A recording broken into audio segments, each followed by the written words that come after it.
અમદાવાદના હાંસલપુર ખાતે યોજાયેલ મારુતિ સુઝુકીના હાઇબ્રિડ બેટરી ઇલેક્ટ્રોડના સ્થાનિક ઉત્પાદનના ઉદ્ઘાટન પ્રસંગે પ્રધાનમંત્રી નરેન્દ્ર મોદીએ જણાવ્યું હતું કે આ સાથે આજે હાઇબ્રિડ બેટરી ઇલેક્ટ્રોડ મેન્યુફેક્ચરિંગની પણ શરૂઆત થઈ રહી છે. આજનો આ દિવસ ભારત અને જાપાનની મિત્રતાને પણ એક નવું આયામ આપી રહ્યો છે.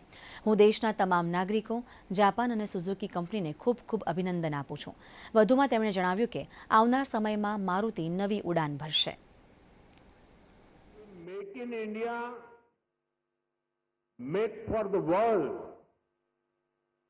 हमारे उस लक्ष्य की तरफ एक बड़ी छलांग है. आज से भारत में बने इलेक्ट्रिक व्हीकल्स 100 देशों को एक्सपोर्ट किए जाएंगे. साथ ही आज हाइब्रिड बैटरी इलेक्ट्रोड मैन्युफैक्चरिंग भी स्टार्ट हो रही है. आज का ये दिन भारत और जापान की फ्रेंडशिप को भी नया आयाम दे रहा है.